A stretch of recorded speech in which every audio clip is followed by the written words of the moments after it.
Hello beautiful people, welcome to my YouTube channel. If you're new here, you're welcome, and if you're a returning subscriber, thank you so much for always tuning in. Thank you so much for always watching my video. So in today's tutorial, I'll be teaching you how I made this pant trouser. It's a wide leg pant trouser. So in this tutorial, I'll be teaching you how to make this pant trouser, and also the top I'm putting on here, I made this top in my previous video, so I will link it up here if you want to know how I made the top also. So without wasting much time, please like my video, please comment, drop a lovely comment in the comment section, subscribe to my channel, and let's continue with the video. So welcome guys. So from one of my previous video, I drafted the pattern, this pant palazzo pattern.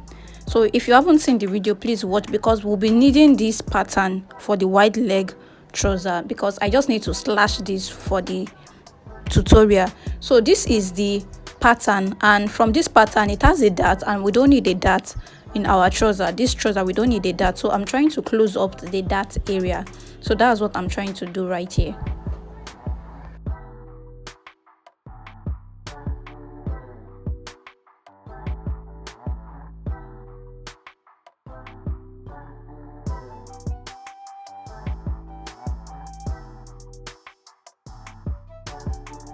So depending on your preference on the length of the trouser, some people like the trouser to be very long, that is over long.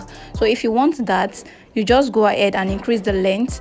But from this pattern, as you can see, the middle line, if you watch the pattern drafting, you will understand this middle line. So I'll just extend this middle line upward. After extending it upward, I'll go ahead and slash it at this area.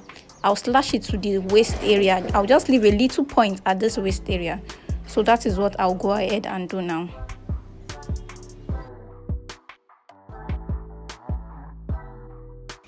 So as you can see that I over slashed this pattern, so I'll just use a paper tape to just hold it a little, just small paper tape to hold it, because I just need a small part at this area.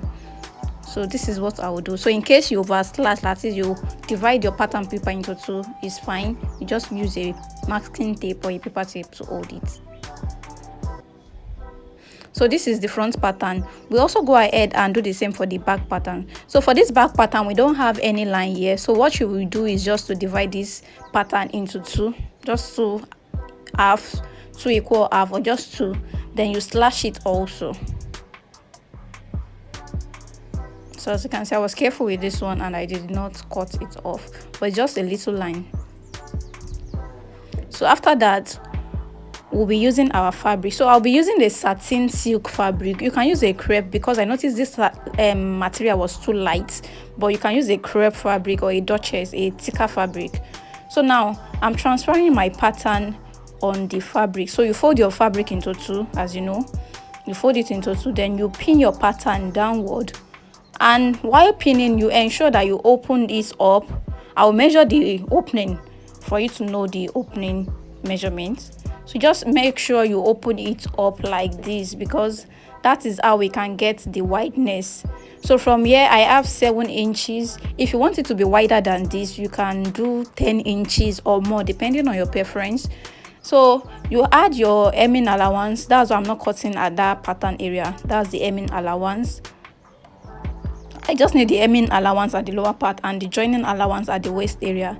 So that is where I'll be adding my allowance. That's where I'll be adding the allowance, and at the crotch area too.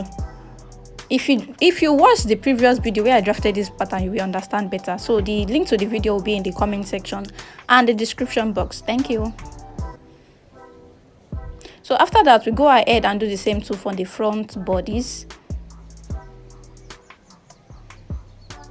So you make sure you place your pattern properly. You place it properly, then you add the allowance at the area which the allowance is needed. So in case you are wondering that if you don't have a pattern, what will you do? I really don't know. I feel you can draft it without the pattern, but it is much easier using a pattern to draft this trouser. It is very much easier because it makes the work very easy. And this pattern, you can still use it for your palazzo pants later. You can just close up the opening you made you close up the opening you made, then you can use it to still cut more trousers in the future. So now I'll be adding allowance to where the allowance is needed, my crotch area, my waist area, and the lower part. Then for the remaining part, I'll just go ahead and cut like this. Just go ahead and cut. So this is what I have, and I've added my sewing allowance to where it is needed. So now I've transferred this to my working table, and I'll just go ahead and start sewing. So this is the back. I won't start from the beginning because I have to add zip to the back area.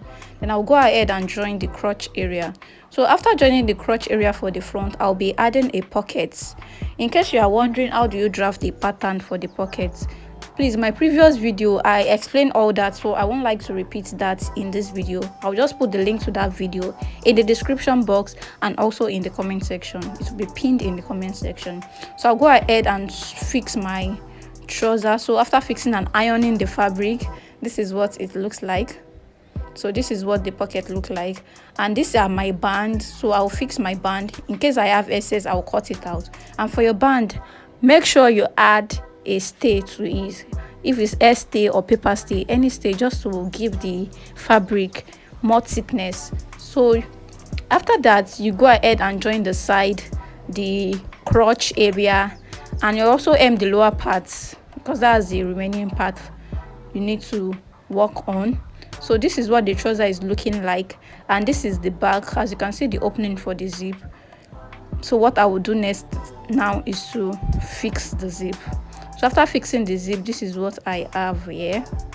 This is what I have. Then after putting it on, this is what it looks like. So if you don't like any part of this trouser, you can just go ahead and adjust it to what you really want, to your preference. Like me now, after sewing this trouser, I noticed it was not that long, because in case I just wear a high heel on this trouser, it will be jumping. So I know that next time if I want to make this trouser, it will be longer. So that's just what I noticed. And I noticed the fabric of choice I used was not that great. It was light, like kind of transparent. If I have to wear this trouser, I have to wear something. Like now I'm wearing the tight under it. That's why it's not that transparent.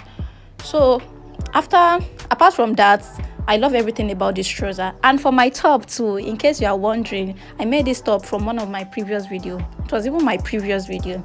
So I will link all the videos I've been mentioning in the comment section and also in the description box. So thank you so much for watching. Thank you so much for liking, for commenting, for subscribing, and I will see you in my next video. Bye.